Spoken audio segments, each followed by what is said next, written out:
الله الرحمن الرحيم الحمد لله رب العالمين والصلاة والسلام على أشرف الأنبياء والمرسلين سيدنا محمد وعلى آله وصحبه وسلم تسليما سبحانك اللهم لا علم لنا إلا ما علمتنا إنك أنت العليم الحكيم اللهم فقهنا في ديننا ووفقنا للعمل بما علمتنا وعلمنا ما ينفعنا وانفعنا بما علمتنا وزدنا علما وارزقنا الإخلاص في القول والعمل برحمتك يا أرحم الراحمين يا رب العالمين. Chers frères et sœurs, salam alaikum wa rahmatullahi ta'ala wa barakatuh. Nous remercions Allah subhanahu wa ta'ala qui par sa grâce et sa miséricorde nous a donné cette chance et cette occasion de vivre le mois de Ramadan et en même temps de profiter de ces mois bénis pour se rencontrer en Allah subhanahu wa ta'ala. Juste une petite bonne annonce ou une grande bonne annonce avant de commencer mon intervention. Le prophète sallallahu alayhi wa sallam, il dit dans un hadith rapporté par Bukhari, il dit Allah subhanahu wa ta'ala a des anges. Et ces anges, ils ont pour fonction, pour tâche de faire de rondes dans l'univers, de circuler dans l'univers. Ils circulent dans l'univers, ils cherchent quoi? Ils cherchent des cercles de rappel. Des cercles où on parle de Dieu, on rappelle Allah. Et quand ils trouvent ces cercles, ils s'appellent les uns les autres. Ils disent, venez, venez, il y a là ce que vous cherchez. Donc ils viennent, ils entourent l'assise, et ils se posent les uns sur les autres jusqu'au ciel. C'est-à-dire cette assise ici, maintenant, nous sommes entourés des anges, puisque nous sommes là pour parler de Dieu. Nous sommes entourés des anges qui se posent les uns, ils sont superposés jusqu'au ciel. Et ils restent jusqu'à la fin de l'assise. Quand l'assise finisse, ils retournent auprès de leur Seigneur. Et Allah subhanahu wa ta'ala, il leur dit, comment avez-vous trouvé mes serviteurs? Ils disent, Seigneur, nous les avons trouvés, ils étaient en train de t'évoquer, et te mentionner, te glorifier. Et Allah subhanahu wa ta'ala leur dit, m'ont-ils vu? Il dit, non Seigneur. Allah dit, s'ils m'avaient vu, ils te glorifieront et te sanctifieront encore d'une manière beaucoup plus intense. Que demande-t-il? Allah subhanahu wa ta'ala leur dit, le paradis Seigneur. Ont-ils vu le paradis? Non Seigneur. Et s'ils avaient vu le paradis, ils demanderont encore avec beaucoup plus d'insistance. Contre quoi demande-t-il protection? Allah leur dit, il demande protection contre l'enfer. Ont-ils vu l'enfer? Non Seigneur. Et s'ils avaient vu l'enfer, ils demanderont la protection avec beaucoup plus d'insistance. Allah subhanahu wa ta'ala leur dit, je vous prends pour témoin que je leur pardonne leurs péchés et je leur accorderai ce qu'ils me demandent, je les protégerai contre quoi ils demandent la protection. Les anges disent, ya Allah, il y a un tel parmi le groupe, il ne fait pas partie du groupe. C'est-à-dire un tel qui était de passage, il a entendu qu'il y a une rencontre, il est venu, mais son but ce n'était pas pour ça. Ou il cherchait quelqu'un, on lui a dit, va dans tel endroit, il va le trouver. Il a trouvé qu'il y a une assise, on parle de Dieu, il est resté. Sinon, il n'est pas venu pour ça. Il dit, ya Allah, il y a un tel parmi eux, il n'est pas venu pour ça. Allah subhanahu wa ta'ala, il leur dit, humul jalisu la yashqa jalisuhum. Ce sont des assemblées dont même celui qui a leur compagnie ne sera pas damné. C'est une assemblée, même quelqu'un qui a leur compagnie ne sera pas damné. Qu'Allah subhanahu wa ta'ala fasse que cette assemblée fasse partie de ces assemblées qui sont mentionnées auprès d'Allah et qui obtiendront ce qu'ils désirent auprès d'Allah. Donc, j'ai remercié Allah qui a assisté et qui a guidé les frères à faire ce choix pendant ce mois de Ramadan de traiter le nom divin, le nom d'Allah subhanahu wa ta'ala. Il faut savoir, mes chers frères et sœurs, que la science qui concerne Allah, ses noms et ses attributs, est la plus importante des sciences. La plus importante des sciences et la plus noble des sciences. Car la noblesse de cette science est liée au sujet auquel cette science est apportée, donc qui est la connaissance d'Allah subhanahu wa ta'ala. Et aussi l'importance d'une science est par rapport aux besoins de cette science, par rapport aux besoins et par rapport à l'utilité de cette science. Il n'y a aucun doute que la plus importante et la plus grandiose, la plus utile des sciences est la science qui concerne le fait de connaître l'unicité d'Allah subhanahu wa ta'ala et sa perfection, son unicité et sa perfection. Donc, ainsi, la science de connaissance du nom d'Allah et des attributs d'Allah et des actes d'Allah subhanahu wa ta'ala est la meilleure des sciences. Donc, les rapports entre cette science et les autres sciences, c'est comme le rapport entre le sujet auquel cette science est liée et les autres sujets auxquels les autres sciences y sont liées. Donc, cette science, comme je vous dis, c'est un rapport avec Allah subhanahu wa ta'ala. Il faut savoir que le bonheur, la réussite de l'individu dans ce monde et dans l'au-delà dépend de sa connaissance d'Allah subhanahu wa ta'ala, dépend de son amour d'Allah subhanahu wa ta'ala, dépend de son attachement à Allah subhanahu wa ta'ala. Donc, il est très très important d'apprendre, de comprendre, de connaître les noms et les attributs de Dieu pour le connaître, pour l'aimer, pour l'adorer de la meilleure façon. Allah subhanahu wa ta'ala, il nous dit dans le Coran, dans Surat Al-A'raf, Surat 7, verset 180, Allah subhanahu wa ta'ala dit وَلِلَّهِ الْأَسْمَاءُ الْحُسْنَى فَادْعُوهُ بِهَا وَذَرُوا الَّذِينَ يُلْحِدُونَ فِي أَسْمَائِهِ سَيُجْزَوْنَ مَا كَانُوا يَعْمَلُونَ. Allah subhanahu wa ta'ala dit à Allah appartient le nom le plus beau. À Allah appartient le nom le plus beau. Invoquez-les par ces noms. Et laissez ceux qui profanent ces noms, bientôt ils seront rétribués de ce qu'ils faisaient. Donc Allah subhanahu wa ta'ala il nous dit à Allah appartient le nom le plus beau. Les noms d'Allah sont les noms les plus beaux. Invoquez-les par ces noms. En fait, il faut savoir que l'invocation d'Allah par ces noms, il y a des niveaux. C'est à des degrés d'invoquer Allah par ses noms. Il y a le premier niveau d'invocation d'Allah par ses noms, une invocation des hommages, des glorifications et des éloges. Le fait d'évoquer ce nom pour lui rendre hommage, pour lui faire des éloges et pour le glorifier. Par exemple, comme quand une personne cite le nom d'Allah pour le glorifier, comme Ya Allah, Ya Rahman, Ya Rahim, Ya Mannan, Ya Badi'a as-samawat wal ard. Donc ainsi le fait de citer le nom d'Allah, c'est une façon, c'est une manière de rendre hommage à Allah, de le glorifier et de lui faire des éloges. Donc ça c'est une façon, c'est une forme d'invoquer Allah par ses noms. Deuxième forme d'invoquer Allah par ses noms, c'est le fait de choisir parmi les noms d'Allah un nom qui correspond au sujet de notre demande. Donc, je vais demander quelque chose à Allah, donc j'ai choisi par ces noms, et j'ai choisi parmi ces noms un nom qui correspond au sujet de ma demande. Par exemple, quelqu'un qui veut implorer le pardon d'Allah.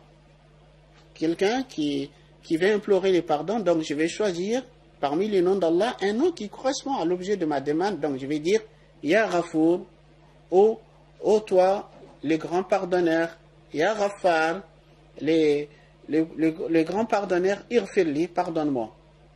Et si je vais implorer la miséricorde d'Allah, donc je vais dire Ya Rahman, ô le tout miséricordieux, Ya Rahim, il est très miséricordieux, Irhamni, accorde-moi ta miséricorde. Ou bien si je vais demander que Allah m'accorde ses faveurs et ses dons, j'ai dit Ya Wahhab, ô toi le grand donateur, Ya Razzaq, le pourvoyeur, Urzuqni, accorde-moi tes dons et tes faveurs, ainsi de suite. Donc ça, Donc, c'est ça, le fait d'invoquer Allah par ses noms. Donc, il y a un hadith que vous le connaissez tous, un hadith authentique rapporté par Bukhari et Muslim. Le prophète sallallahu alayhi wa sallam dit Inna lillahi tis'atan wa tis'ina isman mi'atun illa wahida man ahsaha dakhala al-jannah. Donc le prophète sallallahu alayhi wa sallam dit Allah a certes 99 noms. Allah a certes 99 noms. 100 moins 1. Quiconque qui les recense, il rentrera au paradis. Quiconque qui les recense, il rentrera au paradis. Allah a 99 noms, 100 moins 1, et quiconque qui les recense, il rentrera au paradis. Donc, premièrement, j'ai eu l'occasion de dire ici, dans cette salle, que quand le prophète sallallahu alayhi wa sallam nous dit qu'Allah a 99 noms, ça ne veut aucunement dire qu'Allah n'a que 99 noms. Ça ne veut pas dire que Allah, le nom d'Allah s'est restreint à 99 noms. Ça ne veut pas dire ça. Car quand vous regardez à travers le Coran et à travers les hadiths authentiques, on recense plus de 120 noms. À travers le Coran et les hadiths authentiques, plus de 120. Donc, le hadith ne veut pas dire qu'Allah n'a que 99 noms. Donc, en fait, cette formulation, quand le prophète dit Allah a 99 noms, quiconque qui les recense, il rentrera au paradis, c'est comme si l'un d'entre vous qui dit j'ai 5 000 € ou j'ai 10 000 €, je les ai mis à part pour aller faire Hajj avec. J'ai 10 000 €, je les ai mis à part pour aller faire Hajj avec. Est-ce qu'il y a une personne qui dit ça? Ça veut dire que cette personne ne possède que 10 000 €? Est-ce que vous comprenez que cette personne ne possède que 10 000 €? Non. On ne comprend pas ça. On comprend que la particularité, la spécificité des 2 000 € qu'il a mis à part, c'est pour aller faire Hajj. Sinon, ce n'est pas le seul avoir qu'il a. Donc aussi, il faut entendre que Allah, le prophète sallallahu alayhi wa sallam nous dit, en fait, quiconque qui apprend 99 noms d'Allah, parmi les mérites et les bienfaits d'apprendre 99 noms, c'est le fait d'avoir l'accès au paradis. Mais quand le prophète nous dit qu'en apprenant 99 noms d'Allah, qu'on aura l'accès au paradis, est-ce que ça veut dire simplement il faut apprendre par cœur et réciter les noms d'Allah pour avoir l'accès au paradis? Si c'était comme ça, ça aurait été facile. N'importe qui, un enfant de 4 ans, de 5 ans, de 6 ans, il peut apprendre à les répéter. Mais nos savants, ils nous disent, qu'est-ce que ça veut dire quiconque qui les recense, il rentrera au paradis. Les savants, ils disent qu'il y a cela comprend 3 choses. Premièrement, effectivement, c'est de les apprendre par cœur. Apprendre les 99 noms d'Allah subhanahu wa ta'ala. Les apprendre par cœur et être en mesure de les réciter. Ça, c'est première chose à faire. Deuxièmement, il faut comprendre le sens de ces noms. Puisque apprendre les noms, les répéter sans comprendre qu'est-ce que ça veut dire, c'est comme un perroquet qui répète quelque chose qu'il ne comprend pas. Donc, apprendre par cœur et comprendre le sens. Donc, d'ailleurs même, ce qu'on fait ici, c'est dans ce sens-là. Donc, chercher à comprendre le sens du nom d'Allah subhanahu wa ta'ala. Donc, apprendre par cœur et comprendre le sens de chaque nom. Et troisième chose, c'est le fait d'agir conformément aux exigences de ces noms. Ou pratiquer, appliquer l'exigence des noms d'Allah subhanahu wa ta'ala. Qu'est-ce que ça veut dire? Agir conformément aux exigences des noms ou bien les mettre en pratique. C'est-à-dire, par exemple, on sait bien que parmi les noms d'Allah subhanahu wa ta'ala, il y a As-Sami', l'audient, celui qui entend tout. Rien n'échappe à lui d'Allah subhanahu wa ta'ala. Allah entend tout ce qui est audible. Et il comprend tout, sans aucune confusion. Et Allah subhanahu wa ta'ala, il est l'audient par l'excellence. C'est-à-dire, certes, un être humain entend. Même les animaux entendent. Les insectes entendent.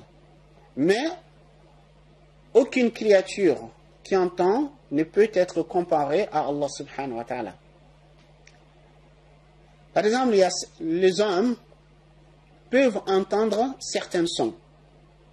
Mais il y a certains sons qui échappent à l'ouïe de l'homme. Il ne peut pas entendre. Le prophète sallallahu alayhi wa sallam, il dit, si je ne craignais pas que vous vous empêchez d'enterrer vos morts, j'invoquerai Allah qui vous fasse entendre le châtiment de la tombe. Donc le prophète il dit, en fait, si nous entendions le châtiment de la tombe, on aura, par la peur, on sera tellement terrifié, on ne va pas enterrer nos morts. Si ce n'était pas par cette crainte, il aurait imploré Allah qu'on entende. Donc, il y a le châtiment de la tombe. Les gens qui sont dans la tombe, ils hurlent. Mais est-ce que nous entendions? On n'entend pas. Mais les animaux entendent. Les animaux entendent. Donc, il y a certains sons qui échappent à l'homme, que les animaux peuvent entendre. Il y a certains sons qui échappent aux animaux, que les insectes peuvent entendre. Il y a certains sons qui échappent à l'univers tout entier, mais Allah subhanahu wa ta'ala, il entend tout. Et aussi, Allah, il entend tout sans aucune confusion. Par exemple, au moment où je suis en train de m'adresser à vous, si il y avait d'autres gens avec moi, si nous étions 5 et 6 à vous parler en même temps, est-ce que vous allez nous entendre? Non. Vous allez entendre, mais vous n'allez rien comprendre. Si on était 6 ici assis, et les 6 qu'on nous parlons en même temps, et vous n'allez rien entendre, vous n'allez rien comprendre. N'est-ce pas? Mais au moment où moi je suis en train de vous parler, il y a des milliards de créatures dans l'univers qui parlent. Des humains, des animaux, des insectes, des créatures que nous ne savons rien.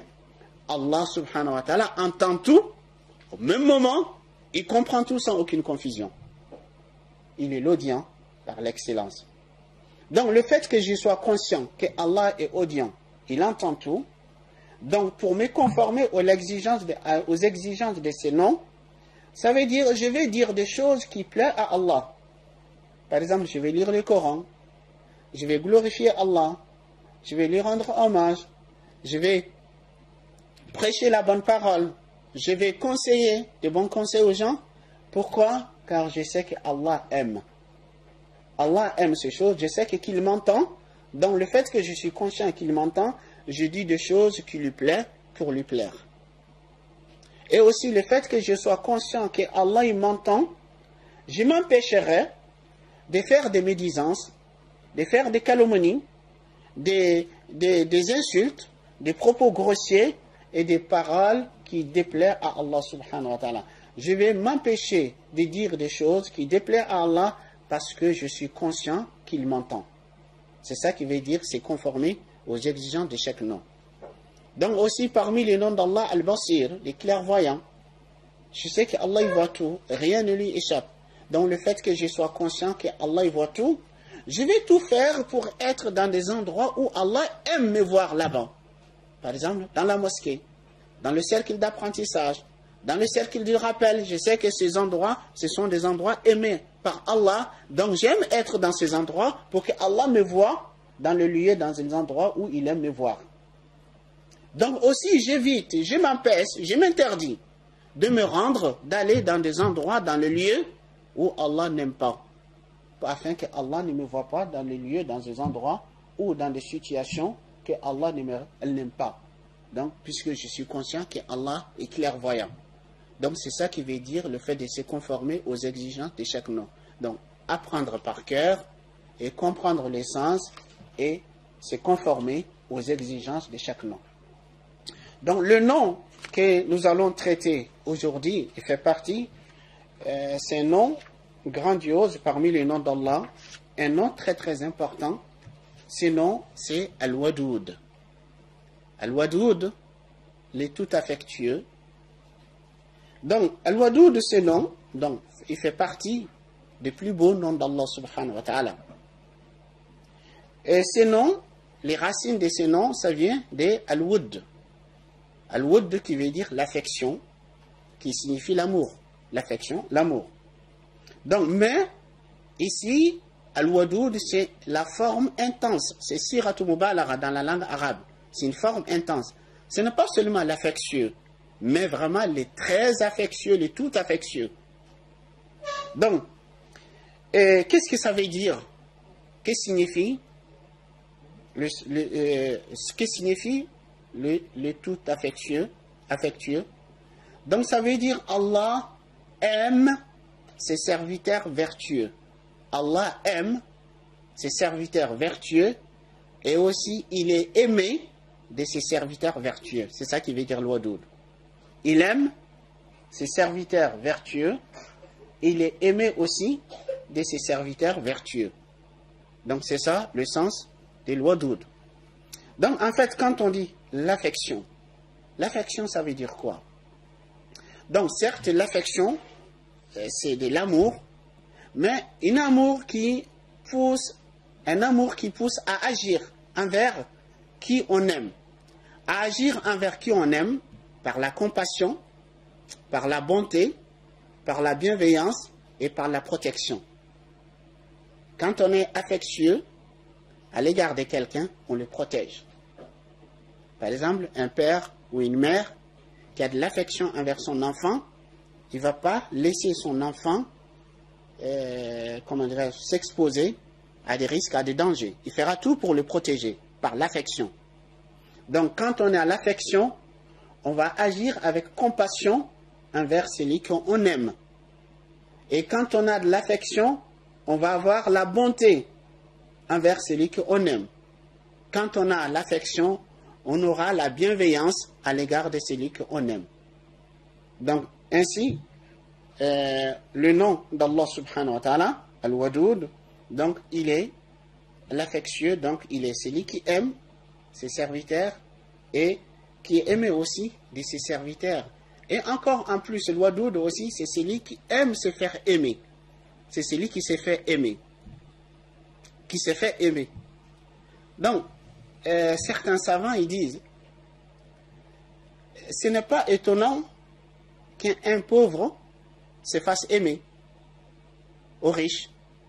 Quelqu'un qui est pauvre, quelqu'un qui est dans la nécessité et qui va faire preuve de courtoisie, qui va faire preuve de la politesse, qui va faire preuve des bonnes attitudes pour se faire aimer des gens à qui il a besoin. Il dit ça, c'est normal. C'est normal. Il dit, mais ce qui est encore étonnant, que les riches, qui se passent de tout, qui se fassent aimer de ses serviteurs. Allah subhanahu wa ta'ala, il se passe largement de ses créatures. Allah, il n'a besoin de rien. Allah subhanahu wa ta'ala, il nous dit dans le Coran, dans Surat Fatir, Surat 35, verset 13, Allah subhanahu wa ta'ala dit, Ya ayyuhan nas, antumul fuqara'u ila Allah. Ô vous les hommes, c'est vous les indigents, c'est vous les pauvres vis-à-vis d'Allah. Wallahu huwa al-ghaniyyul hamid. Allah, il est les riches, les dignes des louanges.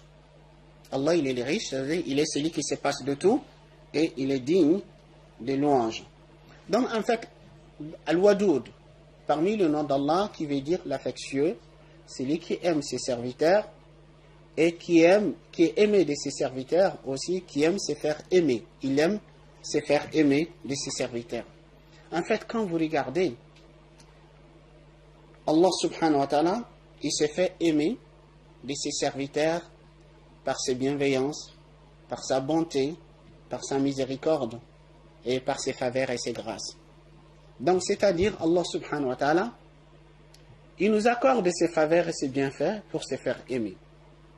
Donc, par exemple, Allah subhanahu wa ta'ala, il nous dit dans Surat Al-Luqman, Surat 31, Allah subhanahu wa ta'ala, il dit, Alam taraw, anna Allah sakhara lakum ma fi samawati wa ma fi al-ard, wa asbagha alaykum ni'amahu zahiratan wa batina. ومن الناس من يجادل في الله بغير علم ولا هدى ولا كتاب منير. Allah subhanahu wa ta'ala dit, ne voyez-vous pas que Allah vous a assujetti tout ce qui est dans le ciel et sur la terre. C'est-à-dire Allah a mis à votre service tout ce qui est dans le ciel et sur la terre. Quand vous regardez, Allah dit qu'il a mis à nos services tout ce qui est dans le ciel et sur la terre. Par exemple, le soleil, la lune, ça c'est des choses qu'on sait, mais des choses qu'on ne sait pas encore. Il y a beaucoup d'autres choses qui sont au service de l'homme, mais sans qu'on ne se rende pas compte.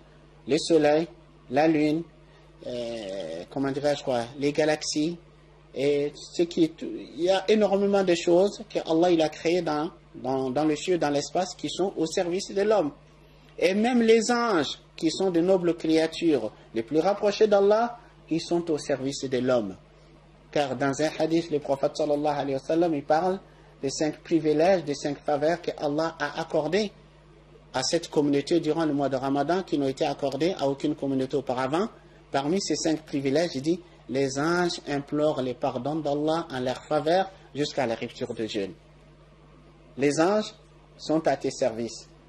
Donc, vous voyez, Allah il dit, il vous a assujetti tout ce qui est dans le ciel et sur la terre. Il a mis à votre service. Donc, en fait, toutes ces faveurs que Allah nous donne, il nous a donné la vie, il nous a créé des liens, il nous donne la santé, il nous a donné la foi, il nous a donné la vie, on ne peut pas énumérer les faveurs et les grâces d'Allah. Allah il nous dit dans le Coran, si vous cherchez à énumérer les faveurs et les grâces d'Allah, vous n'arriverez pas à les recenser. Donc tout cela, Allah il nous accorde. Pourquoi? Donc le verset Allah il dit, ne voyez-vous pas que Allah vous a assujetti ce qui est dans les cieux et sur la terre. Il vous a comblé de ses bienfaits apparents et de ses bienfaits cachés. Il vous a comblé de ses bienfaits apparents et ses bienfaits cachés. Les bienfaits apparents, c'est ce qui est connu de tout le monde. Comme la vie, vous demandez à n'importe quelle personne qui est douée d'intelligence, tu penses que la vie est un bien, une grâce, un bienfait d'Allah ou pas? Tu diras oui. La santé, tu penses que c'est un bien d'Allah? Tu diras oui. La prospérité et l'aisance, tu penses que c'est un bien d'Allah? Tu diras oui. Le fait d'être entouré par des gens qui nous aiment, avoir une famille, avoir des parents, avoir des enfants, être entouré de ceux qu'on aime, de ceux qui nous aiment, est-ce que c'est un bien? Ils vont dire oui. Donc ça, c'est ce que Allah appelle les bienfaits apparents. Donc Allah subhanahu wa ta'ala, il nous accorde ces bienfaits apparents pour se faire aimer de nous. C'est-à-dire à partir du moment où, en fait, les Arabes ils disent, le cœur est soumis à son bienfaiteur. C'est-à-dire si nous prenions conscience que la vie est un bien, que la santé est un bien, la raison est un bien, la vie est un bien, et lui est un bien. En fait, tout ce que nous avons, quand nous prenons conscience que tout cela, ce sont des biens et des faveurs d'Allah, on va avoir un sentiment de gratitude, un sentiment de reconnaissance envers Allah. Et le fait d'avoir un sentiment de gratitude et de reconnaissance te pousse à aimer. Quand vous avez le sentiment de gratitude et de reconnaissance à l'égard de quelqu'un, vous l'aimerez forcément. Donc Allah il se fait aimer de nous par ses bienfaits apparents. Mais des fois, il y a certains gens, comme Allah il dit de l'homme, innal insana li rabbihi lakanud. Certes, l'homme est très ingrat envers son Seigneur. Donc, il y a certains gens, plus Allah va leur accorder de ses faveurs, de ses bienfaits, plus ils vont se montrer ingrats. Plus ils vont se détourner d'Allah. Allah, il leur donne la vie, il leur donne la santé, il leur donne l'aisance et la richesse, il leur donne la prospérité. Allah, il leur donne tout ça pour que la personne prenne conscience des faveurs, des grâces et des bienfaits d'Allah, qu'il aime Allah, qui vient à Allah. Mais au contraire, plus Allah lui donne, plus il tourne le dos, plus il s'éloigne de Dieu. Et cependant, donc, je vous dis, quand on aime, donc c'est l'affectueux, c'est celui qui agit par compassion, par miséricorde, par bonté, par protection envers celui qu'il aime. Donc Allah subhanahu wa ta'ala, il est tellement affectueux à l'égard de ses serviteurs, et surtout les croyants, surtout les musulmans. Il ne va pas dire, regardez, cette personne ingrate, je lui donne la vie, je lui donne la santé, je lui donne l'aisance et la prospérité et la famille, et je lui ai tout donné, mais il n'est pas reconnaissant, donc je l'abandonne. Non, Allah il ne l'abandonne pas, puisqu'il est affectueux. Il est affectueux, donc en quelque sorte, Allah subhanahu wa ta'ala dit, je t'ai accordé mes bienfaits apparents pour me faire aimer de toi, puisque je suis affectueux. Si tu ne m'aimes pas à cause de mes bienfaits apparents, donc je vais t'accorder mes bienfaits cachés. Et les bienfaits cachés, donc c'est comme si Allah disait à son serviteur, je t'ai donné mes bienfaits pour que tu me reconnaisses, pour que tu m'aimes, pour que tu viennes vers moi. Mais tu t'es laissé enivrer par mes bienfaits. Je t'ai donné la vie, je t'ai donné la santé, Je t'ai donné la richesse, je t'ai donné la sécurité pour que tu m'aimes et tu t'es laissé enivrer par ce que je t'ai donné. Alors, je t'enlève par compassion, par miséricorde, pour te protéger, je t'enlève ce qui t'enivre. Donc, si la personne s'est laissée enivrer par sa santé, ou s'est laissée enivrer par sa richesse, ou s'est laissée enivrer par son pouvoir, Allah il va lui enlever ce qu'il lui avait donné. Il avait la santé, il va tomber malade. Et dans la maladie, et en ce moment, la personne, c'est en ce moment qu'il va reconnaître Dieu. Il va se rendre compte qu'il pensait qu'il était implacable, qu'il était puissant, qu'il n'était pas vulnérable. Et dans la maladie, il va se rendre compte de sa faiblesse. Il va se rendre compte de sa pauvreté. Il va se rendre compte de son impuissance. Et il va décider de se réconcilier avec Allah. Il va revenir à Allah subhanahu wa ta'ala dans sa maladie. Donc, à votre avis, pour cette personne qui va reconnaître Allah dans la maladie, et que la maladie qui va le ramener à Allah, la maladie est un châtiment pour lui ou un cadeau? Un beau cadeau. Un beau cadeau. Effectivement. Cheikh Bouti, rahimahullah, il dit dans l'un de ses ouvrages que il a connu, lui et son père, ils ont connu quelqu'un à Damas, en Syrie, qui à un moment donné, Allah lui a tout donné. Il avait la santé, il avait le pouvoir, il avait la richesse. Mais la personne, à un moment donné, était dans l'oubli de Dieu, dans la négligence. Et cette personne est tombée malade. Il a été touché par une paralysie partielle. Et dans sa maladie, il est revenu à Allah. Il s'est réconcilié avec Allah. Il a ressenti une proximité d'Allah qu'il n'avait jamais connue auparavant. Il dit un jour, son père va lui rendre visite. Et il va rester à ses côtés pour quelques moments.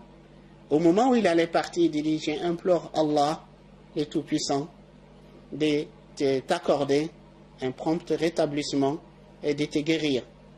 Il dit, quand son père lui a dit ça, l'homme il avait larmes aux yeux. Il dit au cheikh, si le fait de retrouver la santé, si ça va m'enlever ce que je ressens, le lien que j'ai avec Allah, je préfère rester malade. Donc vous voyez, cette personne, est-ce qu'il voit que la maladie, que c'est un châtiment ou un malheur pour lui ou un cadeau? Donc voilà l'affection. Donc Allah subhanahu wa ta'ala, même quand il agit envers nous de ce que nous, souvent, on appelle un malheur, c'est par l'affection. C'est par l'affection. Donc, une personne peut tomber malade. Une personne peut subir des épreuves dures, peut perdre ses parents, peut perdre ses enfants, et peut perdre son travail. En fait, la personne peut subir ce que nous appelons un malheur, mais dans la réalité, de la part d'Allah, ce n'est pas un malheur.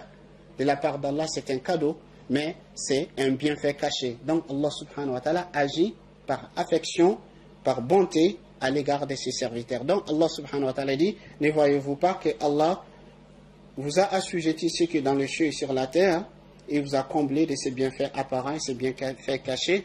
Ses bienfaits apparents, donc je vous ai expliqué, ses bienfaits cachés aussi, je vous ai expliqué. Donc Allah il s'est fait aimer de nous par ses bienfaits apparents, pour qu'on l'aime.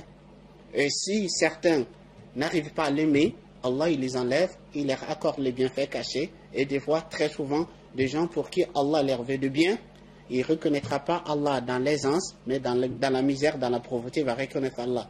Il ne reconnaîtra pas Allah quand il est en bonne santé, mais dans la maladie, il revient à Allah. Et quand il est au sommet de son pouvoir, il va se comporter d'une manière hautaine, mais quand Allah il va faire le descendre sur terre, et c'est en ce moment qu'il va reconnaître son état, il va se réconcilier avec Allah subhanahu wa ta'ala. Donc tout cela, comme je vous dis, c'est par miséricorde et par compassion. Donc en fait, il faut savoir que Allah aime ses serviteurs vertueux, et Allah aussi, il est aimé de ses serviteurs vertueux, car il y a certains gens, Allah les guide à la foi, il les guide à la droiture, Allah les assiste à accomplir de bonnes œuvres, de bonnes actions, et pour se rapprocher davantage d'Allah subhanahu wa ta'ala. Donc ainsi, Allah, il aime et aussi il est aimé.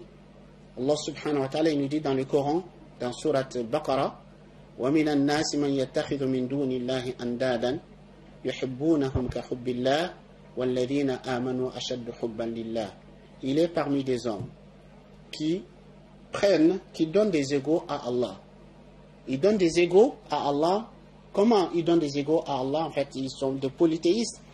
Il dit, ils donnent des égaux à Allah en les aimant comme on aime Allah. C'est-à-dire, ils aiment les idoles qu'ils ont pris, qu'ils les ont placés au même niveau qu'Allah. Ils les aiment autant qu'on aime Allah. وَالَّذِينَ آمَنُوا أَشَدُّ حُبًّا لِلَّهِ. Il dit, quant aux vrais croyants, leur amour envers Allah est beaucoup plus fort, beaucoup plus intense que l'amour de ces gens envers leurs idoles, que l'amour de ces gens envers Allah subhanahu wa ta'ala. Donc Allah aime et il est aimé. Donc, quel est l'intérêt qu'on aime Allah? En fait, Allah, il est celui qui mérite réellement tout notre amour. Il est celui qui est aimé par lui-même. C'est-à-dire, il est aimé seulement par, en général, l'homme, quand on aime quelqu'un, on aime quelque chose, on aime pour notre propre intérêt. Quand on aime quelqu'un, ou on aime quelque chose, on l'aime pour notre propre intérêt. Mais Allah, il doit être aimé parce qu'il est celui qui est digne de l'amour. Il doit être aimé parce qu'il est celui qui est digne de l'amour. Et on doit aimer Allah. Il nous a créés des néants. Il nous a donné la santé. Il nous a donné la foi. Il nous a donné tout ce dont nous disposons dans cette vie. Il nous couvre de sa bénédiction, de sa protection. Il nous couvre de sa bienveillance. Donc, il est réellement celui qui est digne de tout notre amour. Donc, lorsque nous aimerons Allah, qu'est-ce que nous bénéficierons? Qu'est-ce que nous allons bénéficier de notre amour d'Allah? Premièrement, le fait qu'on aime Allah, c'est la preuve que Allah nous aime. C'est-à-dire, quand tu ressens sincèrement dans ton cœur que tu aimes Allah, quand réellement tu as un amour sincère pour Allah, c'est la preuve que tu es aimé d'Allah. Quand Allah il t'aime, il fera en sorte qu'il soit aimé de toi. En fait, beaucoup de gens pensent que si j'ai fait l'effort d'aimer Allah, Allah m'aimera. En fait, la question qui se pose, est-ce que notre amour envers Allah est le premier, ou bien l'amour d'Allah envers nous est le premier? Est-ce que si on aime Allah, Allah il nous aime, ou bien si Allah nous aime, il fera qu'il soit aimé de nous? En réalité, c'est ça. Lorsque Allah nous aime, en fait, Allah nous aime. C'est réellement l'être humain est un être aimé d'Allah, un être préféré d'Allah. Allah il dit dans le Coran, dans Surat Al-Isra, le voyage nocturne, le verset 60, وَلَقَدْ كَرَّمْنَا بَنِي آدَمَ. Allah il dit, nous avons certes honoré les fils d'Adam. وَلَقَدْ كَرَّمْنَا بَنِي آدَمَ وَحَمَلْنَاهُمْ فِي الْبَرِّ وَالْبَحْرِ. Nous les avons transportés sur terre et sur mer. وَرَزَقْنَاهُمْ مِنَ الطَّيِّبَاتِ. Nous leur avons accordé les bonnes choses. وَفَضَّلْنَاهُمْ عَلَى كَثِيرٍ مِّمَّنْ خَلَقْنَا تَفْضِيلًا. Nous les avons nettement préférés à beaucoup de nos créatures. Le fait que Allah t'a préféré à beaucoup de créatures, n'est-ce pas un signe d'amour? Le fait que Allah dit, nous avons honoré le fils d'Adam, que tu sois honoré. L'honneur est un signe d'amour. Donc, Allah il t'a honoré. Donc, c'est un signe d'amour. Et aussi, Allah subhanahu wa ta'ala, il a choisi l'être humain, Adam et ses descendants, pour qu'ils soient des lieutenants, le vicaire sur terre, le khilafa. Le fait que ces choix, tout cela, c'est des preuves de l'amour. En plus de ça, tout ce que Allah subhanahu wa ta'ala nous accorde, ce sont des signes d'amour. Donc Allah, d'emblée, Allah il nous a aimés, Allah il nous aime. Donc aussi, le fait que tu parviennes à aimer Allah, à ressentir dans ton cœur que tu aimes Allah sincèrement, c'est la preuve de son amour envers toi. Puisque quand Allah t'aime, il fera qu'il soit aimé de toi. Allah subhanahu wa ta'ala, il dit dans le Coran, dans Surat Al-Ma'ida, Surat 5, verset 53, Allah subhanahu wa ta'ala, il dit يا أيها الذين آمنوا من يرتد منكم عن ديني فسوف يأتي الله بقوم يحبهم ويحبونه أذلة على المؤمنين أعزة على الكافرين يجاهدون في سبيل الله ولا يخافون لومة لائم. Allah dit, ô vous les croyants, quiconque parmi vous qui apostasie, c'est-à-dire quiconque parmi vous qui renie la religion, qui renie sa foi, il n'y aura pas à Allah. Allah il se passe largement de lui. Allah fera venir un peuple. Allah fera venir un peuple qu'il aime. C'est-à-dire un peuple qui est aimé d'Allah. Et qu'il aime aussi. Donc un peuple qui est aimé d'Allah et qui aime Allah. Donc, mais ici, Allah subhanahu wa ta'ala, il a placé son amour envers ce peuple avant leur amour envers lui. Allah fera venir un peuple qu'il aime et à qui il est aimé. Allah, il est aimé. Donc, quand vous aimez Allah, c'est le signe que Allah vous aime. Donc, la première des choses, quand on aime Allah, donc c'est la signe, c'est la preuve qu'on est aimé d'Allah subhanahu wa ta'ala. Donc, autre chose, quand on aime Allah, donc on est aimé d'Allah, ça veut dire Allah nous épargnera, nous préservera du châtiment de l'enfer. Le prophète sallallahu alayhi wa sallam, il dit dans un hadith, le prophète sallallahu alayhi wa sallam dit, Inna Allah la yulqi habibahu finnar. Il dit, certes, Allah ne jettera pas son bien-aimé dans le feu de l'enfer. Certes, Allah ne jettera pas son bien-aimé dans l'enfer. Donc ainsi, donc, ça veut dire quand quelqu'un qui est aimé d'Allah, Allah ne le fera pas rentrer dans l'enfer. Ainsi, Allah il répond aux Juifs qui disaient, nous sommes les enfants d'Allah et son bien-aimé.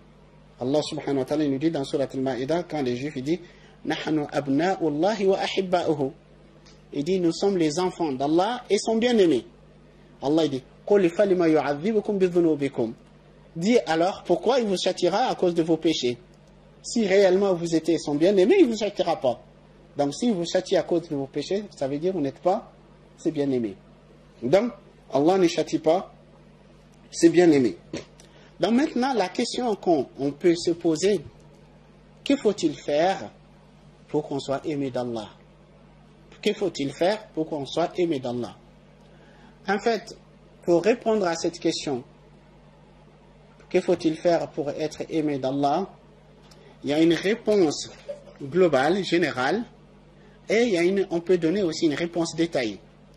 La réponse générale qu'on peut dire, pour être aimé d'Allah, il faut suivre le prophète. Il faut suivre la voie, l'enseignement qui nous a été apporté par le prophète sallallahu alayhi wa sallam. Et si nous suivons cette voie, nous serons aimés d'Allah. Car Allah subhanahu wa ta'ala nous dit dans le Coran, dans Surat Al-Imran, Surat 3, verset 31, قُلْ إِن كُنْتُمْ تُحِبُّونَ اللَّهَ فَاتَّبِعُونِي يُحْبِبْكُمُ اللَّهُ. Dis, si vous aimiez Allah, suivez-moi, Allah il vous aimera. Allah dit au prophète, dis, si vous aimiez Allah, suivez-moi, Allah il vous aimera. Donc, d'une manière globale, d'une manière générale, quand on dit que faut-il faire pour être aimé d'Allah, suivre le prophète sallallahu alayhi wa sallam, suivre son enseignement, suivre son modèle. Ben, en réalité, comme je l'ai dit très souvent, quand on dit suivre le modèle du prophète sallallahu alayhi wa sallam, le modèle du prophète sallallahu alayhi wa sallam n'était pas dans ses apparences. Le modèle du prophète sallallahu alayhi wa sallam, c'est surtout dans son enseignement et ses nobles caractères. Car le prophète sallallahu alayhi wa sallam était l'enfant de son milieu, l'enfant de son contexte. Il s'habillait comme les gens de son milieu. Il mangeait comme les gens de son milieu. Donc, il avait les habitudes des gens de son milieu. Donc, aujourd'hui, certains gens, ils ont réduit les modèles et l'exemple du prophète sallallahu alayhi wa sallam à une simple apparence. Si c'était seulement une simple apparence, je dirais que Abu Jahl, que le prophète il dit c'est pharaon de cette communauté. Abu Jahl, il ressemblait plus au prophète que beaucoup de gens aujourd'hui qui prétendent suivre le modèle du prophète en apparence. Abdullah ibn Ubay ibn Saloul, la tête des hypocrites à Médine, il ressemblait beaucoup plus en apparence au prophète que certains gens aujourd'hui qui prétendent suivre le modèle du prophète.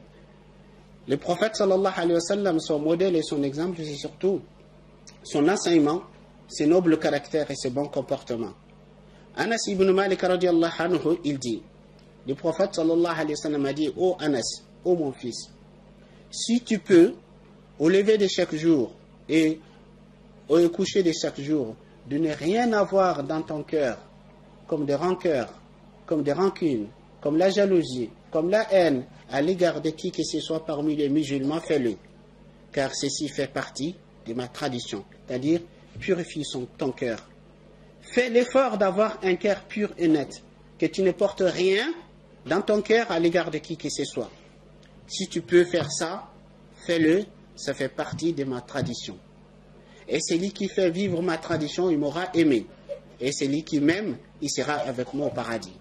Il n'a pas dit à Anas, porte un turban comme moi, porte un djellaba comme moi. Non, il a dit, si tu peux purifier ton cœur, fais-le, ceci fait partie de ma tradition.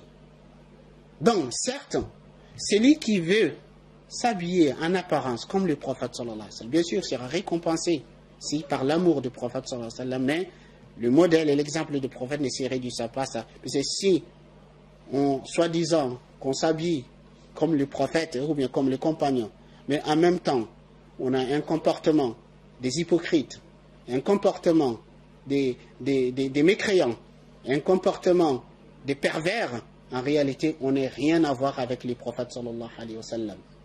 On est très éloigné du prophète sallallahu alayhi wa sallam. Donc, d'une manière générale, quand on veut qu'on soit aimé d'Allah, donc c'est le fait de suivre le prophète sallallahu alayhi wa sallam. Ça, c'est d'une manière globale. Mais si on veut détailler, Ibn Qayyim, rahimahullah, dans plusieurs de ses ouvrages, et notamment Madarij al-Salikin, les sentiers des itinérants, Ibn Qayyim, aussi dans Rawdatul Muhibbin, le jardin des amoureux, Ibn Qayyim, il nous donne une recette de 10 points pour aimer Allah et être aimé d'Allah.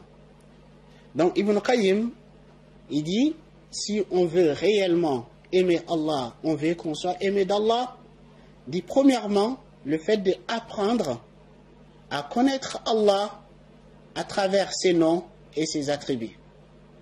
Le fait d'apprendre à connaître Allah, comme ce que nous faisons maintenant, le fait d'apprendre à connaître Allah à travers ses noms et ses attributs. Il dit, car quiconque qui parvient à connaître Allah à travers ses noms et ses attributs, il l'aimera forcément. Il l'aimera forcément. On ne peut pas connaître Allah sans l'aimer. Si réellement tu sens que tu n'aimes pas Allah, tu ne ressens pas l'amour d'Allah dans ton cœur puisque tu l'ignores. Tu l'ignores, tu ne le connais pas. Car lorsque tu parviendras à le connaître, tu ne peux que l'aimer.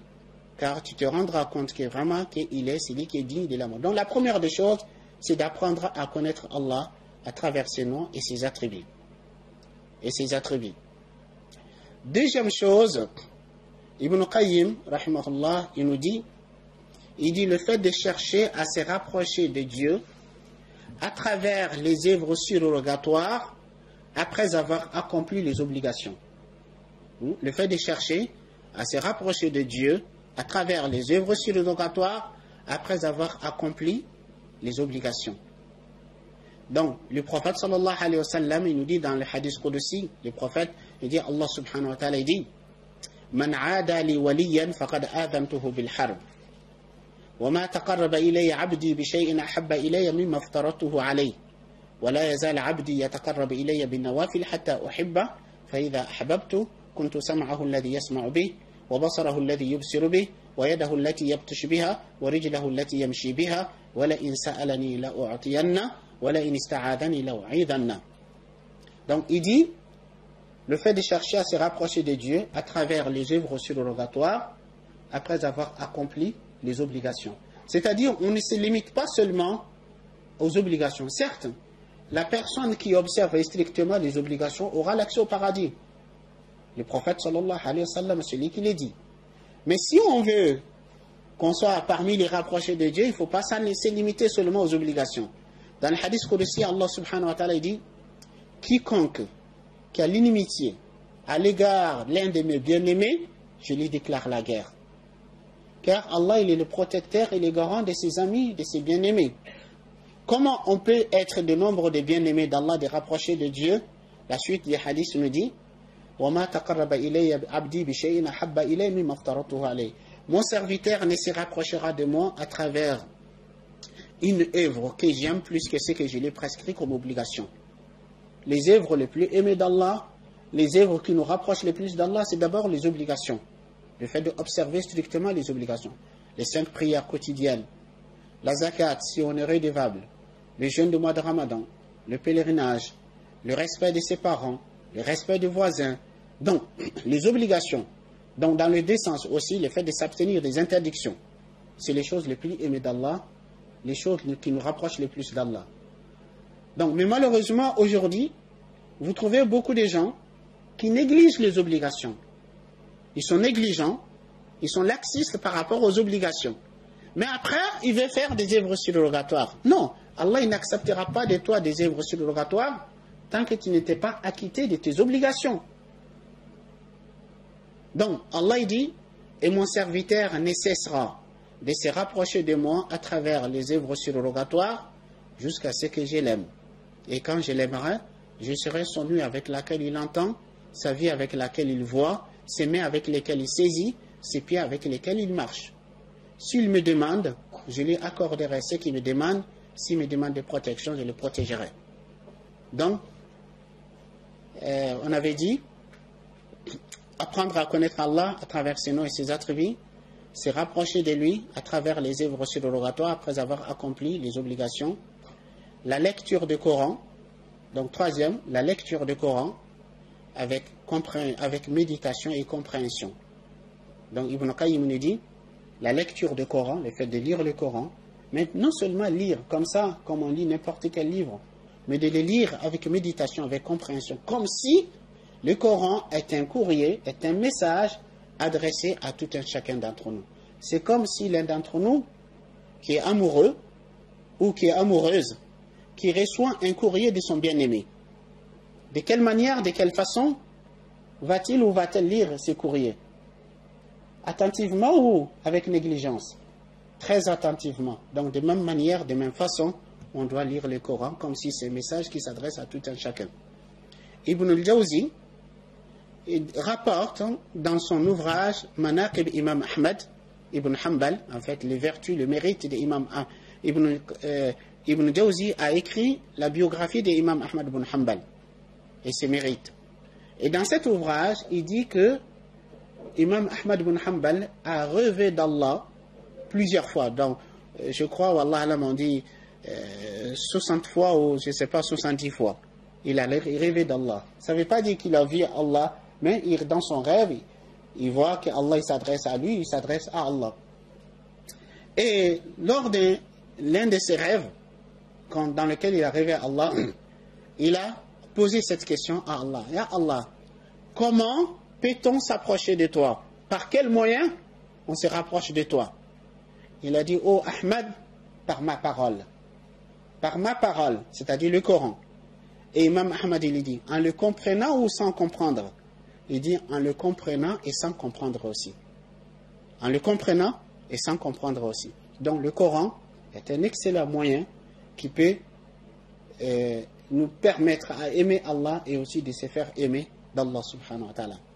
Quatrième chose, il nous dit le fait de prendre du temps, de méditer, de contempler les faveurs et les grâces d'Allah subhanahu wa ta'ala avec le cœur. Il dit le fait de prendre du temps, de méditer, de contempler les faveurs et les grâces d'Allah avec le cœur. Il dit car lorsque l'un d'entre nous prend le temps de méditer, de réfléchir, il verra combien il est comblé des faveurs et les bienfaits d'Allah. Et le fait d'avoir ce sentiment d'être comblé d'Allah, des faveurs et des bienfaits d'Allah, donc ça nous pousse à l'aimer. Et réellement, Wallah mes frères et sœurs, nous ne prenons pas assez de temps de méditer, de réfléchir, de voir toutes les faveurs et tous les bienfaits que Allah nous accorde. Allah dit, l'homme est très ingrat envers son Seigneur. Et quand nous lisons dans le Coran que l'homme est très ingrat envers son Seigneur, tout un chacun d'entre nous, on s'est dit, non, moi je ne suis pas ingrat, moi je suis reconnaissant. c'est les autres qui sont ingrats. Mais en réalité, wallah, tout un chacun d'entre nous, nous sommes ingrats. Nous sommes réellement ingrats envers Allah. Car il est très souvent que l'un d'entre nous, on s'assoit, on réfléchit, on se dise, soit au fond de soi-même, ou bien qu'on se dise avec les gens qui sont autour de nous, ah, il me manque ceci, ah, il me manque cela, ah, si j'avais ceci, si j'avais cela. Donc, nous ne faisons qu'énumérer ce qui nous manque, ce que nous n'avons pas. Mais c'est très rare, très très rare que nous nous asseyons et de réfléchir, de méditer, de dire, ah, Allah il m'a donné la vie, Allah il m'a donné la santé, Allah il m'a donné la raison, Allah il m'a donné la foi, Allah il m'a donné la paix, il m'a donné la sécurité. Et vraiment de ressentir de fond de soi-même combien me combler des faveurs et des grâces d'Allah. Combien de fois c'est arrivé de prendre le temps de dire Alhamdulillah, je ne suis pas fou. Alhamdulillah, je suis doué d'intelligence. Combien de fois c'est arrivé de prendre le temps de réfléchir, de dire le fait que Allah il a fait de moi un être raisonnable ou doué d'intelligence, ceci ça n'a pas de prix. Mais des fois, on se dit qu'on n'a rien, on se plaint qu'on n'a rien, qu'on est pauvre, qu'on est misérable. Ben, est-ce que combien tu es prêt? Es-tu prêt qu'on te donne 10 milliards et qu'on t'enlève ta raison? Est-ce que tu es prêt en échange qu'on t'enlève la raison, qu'on te donne 10 milliards? Qui est prêt à accepter cet échange? Personne. Ben, tu as plus que 10 milliards. Puisque si tu n'acceptes pas qu'on te donne 10 milliards, qu'on t'enlève la raison, donc ça veut dire que tu as quelque chose qui vaut plus que 10 milliards. Comment tu oses te plaindre de dire je suis pauvre, je suis misérable, je n'ai rien? Donc voyez comment on est ingrat. On n'est pas conscient des faveurs et des grâces d'Allah. Donc, c'est qu'on peut dire de la raison, on peut dire de la vie, on peut dire de la santé, on peut dire de la vue, on peut dire de tout ce que Allah subhanahu wa ta'ala nous accorde. Donc, prendre du temps de méditer, de réfléchir, de voir les faveurs et les grâces que Allah nous accorde. Si réellement tu prends le temps et tu auras ce sentiment de gratitude, de reconnaissance envers Allah. Cinquième chose, Ibn Qayyim il nous dit le fait de choisir d'avoir un moment d'intimité, un moment d'isolement avec Allah, pour s'adresser d'une manière confidentielle à lui. Il dit notamment au moment de la descente divine. Ça veut dire quoi? Ça veut dire choisir les dernières tiers de la nuit, avoir ce moment quand les gens sont plongés dans le sommeil, quand les gens préfèrent le confort, le repos. Toi, préfère en ce moment de te lever, d'être avec lui seul, pour l'invoquer, pour le glorifier, pour réciter sa parole, pour t'adresser à lui. Donc c'est un facteur qui renforce le lien, qui le fait aimer de nous, qui nous fait aimer de lui. Donc, sixième chose, il dit le fait de préférer, c'est que lui, il préfère, et notamment au moment où les passions se déchaînent. Le fait de préférer et d'aimer ce que lui, il aime, ce qu'il préfère, et notamment au moment où les passions se déchaînent. Ça veut dire quoi? Ça veut dire à un moment donné, tu es devant tes envies, tes désirs, tes passions et l'ordre de Dieu. Allah te dit, mon serviteur, fais telle chose. Et ton nafs dit le contraire. Ou Allah dit, mon serviteur, ne fais pas telle chose. Et tes passions te disent, fais telle chose. Tu es face à ça. Si en ce moment, tu dis non, je préférerais de faire ce que Allah aime, ce que Allah préférerait. Donc le fait de choisir de faire ce que Allah aime à ce que ton âme et tes passions te suggèrent, et de dire au moment, notamment au moment où les passions se déchaînent, donc c'est quelque chose qui nous procure l'amour d'Allah subhanahu wa ta'ala. Donc, septième chose, il nous dit, Ibn Qayyim rahimahullah, il dit le fait de choisir d'être en compagnie des vrais amoureux, de ceux qui sont sincères dans leur amour.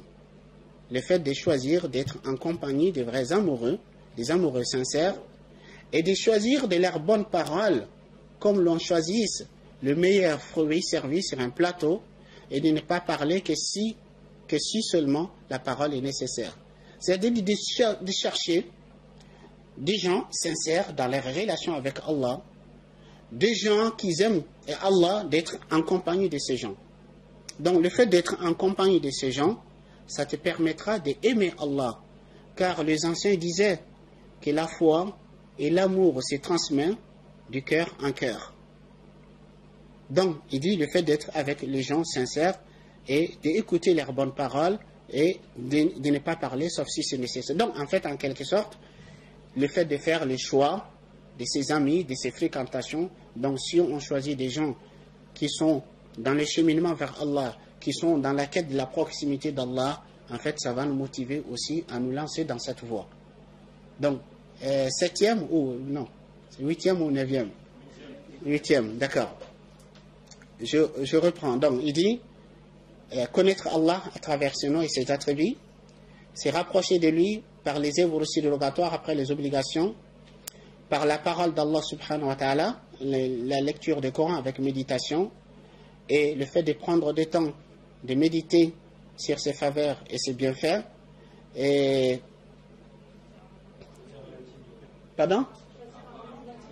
choisir un moment d'intimité, et notamment au moment de la descente divine, et être en compagnie des vrais amoureux. Donc il dit aussi le fait de... Voilà, le fait de préférer ce que Allah aime à ce que nos passions ou nos âmes désirent. Donc, autre chose, il dit le fait de s'éloigner et de s'écarter de tout ce qui peut s'interposer entre le cœur et l'amour de Dieu. Le fait de s'éloigner et de s'écarter de tout ce qui peut s'interposer entre le cœur et l'amour de Dieu. Donc, il veut dire par là les actes de désobéissance et les péchés. Car si tu te livres à commettre des péchés, à transgresser les limites d'Allah, à lui désobéir, ton cœur sera noirci. Donc ton cœur ne sera pas un lieu digne de l'amour d'Allah. Mais par contre, si tu fais l'effort de t'écarter, de t'éloigner des péchés, des désobéissances, cela ne signifie pas qu'il faut être infaillible, il faut être un ange, ne jamais commettre un péché. Non, ça ne veut pas dire ça. Ça veut dire faire l'effort qu'on peut de s'éloigner, de s'écarter des péchés. Mais si jamais, à un moment donné, par faiblesse, par oubli, par négligence, on tombe dans les péchés, aussitôt on revient à Allah repentant et on se réconcilie avec lui, on lui demande pardon. Il s'agit de ça.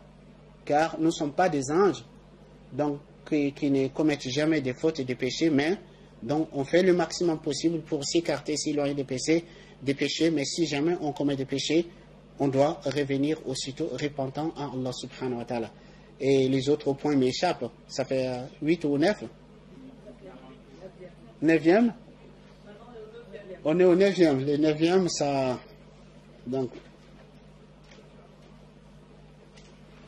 Subhanallah, les deux points, ça m'échappe. Mais l'essentiel, en fait, tout ce que Ibn Qayyim nous dit, en faisant ça, en réalité, on sera aimé d'Allah et on aimera Allah subhanahu wa ta'ala. Maintenant, la question qu'on peut se poser, est-ce qu'il y a des indices, est-ce qu'il y a des signes qui peuvent nous prouver qu'on est aimé d'Allah? Est-ce qu'on a des indices? Est-ce qu'on peut savoir qu'on est aimé d'Allah? Pour répondre à cette question, avec la certitude, non. On ne peut pas savoir avec la certitude qu'on est aimé d'Allah. Mais il y a des indices, il y a des signes qui peuvent signifier, qui peuvent nous montrer qu'on est aimé d'Allah. Parmi ces signes et ces indices, le fait qu'on soit éprouvé. Mais quand je dis le fait qu'on soit éprouvé, non seulement qu'on est éprouvé, mais qu'on réussisse dans l'épreuve. Et c'est si on est éprouvé, qu'on échoue dans l'épreuve, ce n'est pas un signe d'amour. Mais par contre, si on est éprouvé, mais qu'on réussit à surmonter l'épreuve, oui. Le prophète sallallahu alayhi wa sallam, il nous dit, les gens les plus éprouvés sont les prophètes. Les gens les plus éprouvés sont les prophètes. Ils sont les plus aimés d'Allah. Et ensuite, le meilleur est le meilleur. et dit l'homme est éprouvé selon les degrés de sa foi. Plus il est solide dans sa foi, plus son épreuve sera dure. Et s'il est faible dans sa foi, et aussi ses épreuves seront en fonction des degrés de sa foi. Donc, le fait qu'on soit éprouvé et qu'on réussisse l'épreuve, qu'est-ce que ça veut dire réussir l'épreuve? Si on est éprouvé par la facilité, par l'aisance, par la richesse, on est reconnaissant. On l'utilise bien. On utilise l'aisance et la facilité à plaire à Allah. Mais par contre, la personne qui est éprouvée par l'aisance et la facilité, la richesse, qui va être outrancier, arrogant, et telle personne a échoué. Donc, on est éprouvé par l'aisance comme par l'adversité. Donc aussi, quand on est éprouvé par l'adversité, la difficulté, qu'on fait preuve de l'endurance et la patience, on ne s'indigne pas, on ne s'irrite pas, on ne s'oppose pas à la volonté de Dieu. On fait preuve de patience et d'acceptation des volontés d'Allah subhanahu wa ta'ala. C'est ça que j'appelle réussir son épreuve. Donc quand on est éprouvé, qu'on réussisse dans l'épreuve, c'est un signe de l'amour de Dieu. Le prophète sallallahu alayhi wa sallam dit dans un hadith rapporté par Muslim, Inna idham al-jaza'i ma idham al-bala. Wa inna Allah ta'ala idha ahabba qawman ibtalahum, faman radiya falahu rida, wa man sakhita falahu sukhta. Le prophète sallallahu alayhi wa sallam dit, l'immensité de la récompense est liée à la grandeur de l'épreuve. Plus l'épreuve est grande, et plus la récompense est énorme. L'immensité de la récompense est liée à la grandeur de l'épreuve. Et lorsque Allah aime un peuple, il l'éprouvera. Et celui qui agrée les épreuves d'Allah, il aura l'agrément d'Allah. Et celui qui s'irrite, il s'indigne, il encourt la colère d'Allah. Donc, qu'on soit éprouvé, c'est un signe. Et aussi qu'on soit aimé par les serviteurs d'Allah, par le croyant. Qu'on soit accepté et aimé par le croyant aussi est un signe de l'amour de Dieu. Car le prophète sallallahu alayhi wa sallam, il nous dit dans un autre hadith, il dit, lorsqu'un serviteur est aimé d'Allah, quand Allah aime un serviteur, il appelle Jibril. Il dit, oh Jibril, j'aime un tel, aime-le. J'aime un tel, aime-le. Donc il sera aimé de Jibril. Donc cela, ça nous montre bien la place et l'importance de Jibril. Quand Allah il aime quelqu'un, il appelle Jibril. Il dit, oh Jibril, j'aime un tel, aime-le. Il sera aimé de Jibril. Et Jibril appellera dans le ciel en disant, ô vous les habitants des cieux, votre Seigneur aime un tel, aimez-le. Il sera aimé dans le ciel et il sera accepté aussi sur terre. C'est-à-dire, il y a des gens qui sont aimés, qui sont acceptés. Des fois, il y a des gens que vous les rencontrez, vous ne les connaissez pas. Peut-être c'est la première fois que vous le voyez, mais dès que vous le voyez, vous avez un sentiment que vous êtes attiré par cette personne, vous l'aimez.